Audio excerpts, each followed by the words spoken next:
Des plongeurs ont fait une découverte incroyable dans un gouffre en Floride. Et c'était « Stop! Il faut placer un avertissement ici. » Vous êtes sur le point d'entendre des informations scientifiques plutôt inhabituelles. Ce savoir fera de vous le petit malin de votre cercle d'amis, mais il y a aussi le risque qu'on vous prenne pour un crâne d'œuf. Il serait donc peut-être préférable de garder cela pour vous. Quoi qu'il en soit, ce ne sera pas superflu. Ainsi, vous savez que les scientifiques divisent l'histoire de notre planète non seulement en périodes de temps, mais aussi selon les animaux qui vivaient à une époque donnée. Par exemple, il y a 2000 ans, la Terre aurait été habitée par le blobfish. Et on appellerait cela la période du blobfish. C'est une blague. Une telle période n'a jamais existé, mais vous voyez l'idée. La période comprise entre environ 479,2 et 358,9 millions d'années s'appelle le Dévonien, ou l'âge des poissons. Savez-vous pourquoi? Parce que les premiers poissons ont commencé à apparaître sur la planète. Le Paléogène est la période des grands mammifères. La célèbre période jurassique marque l'apparition des dinosaures géants, que l'on voit souvent au cinéma. Même aujourd'hui, nous vivons dans une période appelée le Quaternaire. Elle a débuté il y a environ 2,6 millions d'années et se poursuit jusqu'à nos jours. C'est l'ère des humains et des animaux modernes. Ainsi, la prochaine fois que quelqu'un vous demandera l'heure, vous pourrez simplement répondre « c'est le Quaternaire ». En bref, le nom de ces périodes dépend surtout des créatures qui peuplent la planète. La plus longue est le Précambrien, ou âge de la vie primitive, l'époque où le vivant a commencé à se répandre. Des vers au corps mou et des méduses nageaient dans l'océan, tandis que des micro-organismes vivaient sur Terre. Cette période représente presque 90% du temps géologique total de la Terre. Elle a commencé il y a environ 4,5 milliards d'années et s'est achevée il y a 540 millions d'années. Oh, c'est toujours une vidéo sur des plongeurs, ne l'oubliez pas. Et nous y reviendrons très bientôt, si l'on considère toutes ces périodes. Savez-vous laquelle compte parmi les plus mal étudiées? Celle au sujet de laquelle les chercheurs ne savent presque rien, surtout concernant les animaux qui y vivaient. Il s'agit de l'Irvingtonien, l'âge des mammifères terrestres nord-américains.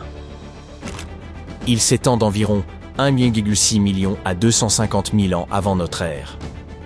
Les chercheurs disposent de très peu de fossiles provenant de cet intervalle, mais récemment, la situation a changé. Aux États-Unis coule la rivière Steinhatchee, qui s'étire sur plusieurs dizaines de kilomètres dans la région de Big Bend, en Floride. Or, il y a seulement 500 000 ans, un gouffre occupait l'emplacement de cette rivière.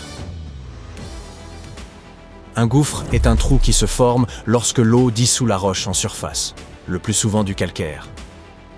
Ces cavités apparaissent dans les zones très arrosées. Parfois, elles sont invisibles. Elles ressemblent à un sol ordinaire. Mais la terre y est meuble et peut s'effondrer facilement. Si vous tombez par accident dans un gouffre, espérons que l'on entendra vos cris et que l'on viendra vous aider. Mais dans un passé lointain, il y a environ un demi-million d'années, lorsque des animaux s'y aventuraient, ils ne pouvaient plus en sortir, et l'endroit devenait leur tombeau. Bien plus tard, une rivière s'est formée ici. Puis, plusieurs collectionneurs de fossiles ont décidé d'explorer ce site et y ont découvert un véritable trésor paléontologique. Ils ont plongé dans la rivière et ont atteint le fond. Là, dans l'eau trouble, ils ont aperçu des dents de cheval dépassant du sédiment. Pour beaucoup d'entre nous, ce serait une trouvaille inquiétante, mais pour eux, c'était le gros lot. Après les dents, ils ont mis au jour un os de sabot et le crâne d'un animal inhabituel. À cet instant, les collectionneurs ont compris qu'ils venaient de faire une découverte majeure. Au fil du temps, le gouffre s'est rempli de roches sédimentaires. Puis, la rivière a compacté toute cette masse, ce qui a permis de préserver ce qui se trouvait à l'intérieur. De nombreux animaux se sont retrouvés piégés dans cette fosse il y a un demi-million d'années, et ce n'est que maintenant que l'on a pu les en extraire, ou plutôt ce qu'il en reste. Les plongeurs ont mis au jour plus de 500 fossiles d'animaux anciens, y compris des espèces inconnues.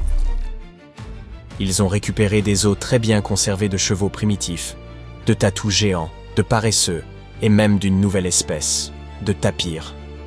Le musée d'histoire naturelle de Floride a examiné ces restes et établi qu'ils appartenaient à l'Irvingtonien, cet âge des mammifères terrestres d'Amérique du Nord encore mal connu. 2 découvertes ont frappé les scientifiques dans cette collection. La première correspondait au reste d'une créature proche d'un tatou géant et la seconde au crâne d'un tapir ancien. Si vous ne le saviez pas, le tapir est un mammifère adorable, un peu semblable à un cochon, doté d'une courte trompe comme celle d'un éléphanteau. En Floride, des plongeurs ont retrouvé les vestiges d'un lointain ancêtre de cet animal, qui pourrait bien représenter une espèce nouvelle et inconnue. La majorité des fossiles du gouffre appartiennent à des équidés cabalins primitifs, un sous-groupe qui inclut les chevaux domestiques actuels. Leurs restes sont si bien conservés que les chercheurs ont pu observer des traces d'usure sur leurs dents, ce qui permettra aux spécialistes de mieux comprendre le régime alimentaire de ces créatures anciennes. On entend souvent parler de découvertes de restes d'animaux anciens ou de dinosaures dans des grottes, des ravins ou au fond de lacs. Mais imaginez qu'on en retrouve dans un musée. Tout a commencé au début des années 2000, au nord de la frontière de Floride, dans le sud-ouest de la Géorgie. Il y avait là une mine où l'on extrayait de l'argile. Un jour, des ouvriers ont mis au jour des restes d'animaux anciens et les ont confiés au musée d'histoire naturelle. Ces vestiges sont ensuite restés en réserve, en attendant leur heure. Puis, un jour, quelqu'un s'est mis à les trier et a remarqué une mystérieuse vertèbre appartenant à un animal inconnu. Cette petite trouvaille a retenu son attention, et il y est revenu encore et encore, l'étudiant pour comprendre à quelle espèce cet os pouvait appartenir. Un jour, il a compris qu'il s'agissait d'un lézard éteint encore inconnu, ressemblant à un tégu, ces prédateurs que vous avez peut-être déjà aperçus et qui évoquent Mandévaran. L'os était âgé d'environ 15 à 17 millions d'années. Concluons notre vidéo par quelque chose d'un peu étrange. Vous voyez ce morceau de pierre couleur ambre, strié de bandes. Ou peut-être n'est-ce pas vraiment une pierre? On dirait plutôt un coquillage très ancien. En réalité, vous êtes en train de regarder le plus vieux fossile connu de l'histoire. Il s'agit d'un stromatolithe, et son âge est... Vous aurez du mal à le croire. Essayez de deviner. 100 millions d'années? 500 millions? 1 milliard? Non. Ce fossile a environ 3,4 milliards d'années. Il représente l'une des toutes premières formes de vie sur Terre. Enfin, pas la pierre elle-même. Le stromatolithe n'est qu'un support. La forme de vie primitive, ce sont ces fines bandes, appelées cyanobactéries, de minuscules organismes unicellulaires. Mais que dire des vestiges de quelque chose de plus grand, par exemple d'animaux anciens? Voici les trilobites. Ils vivaient ici durant la période cambrienne, qui a commencé il y a environ 500 millions d'années. C'est à ce moment-là que de nombreux invertébrés et poissons ont commencé à apparaître. Leurs exosquelettes ont permis aux trilobites de rester remarquablement bien conservés, malgré leur âge. C'étaient des arthropodes qui ressemblaient à un mélange d'araignées, de scorpions et de mutants venus d'une autre galaxie.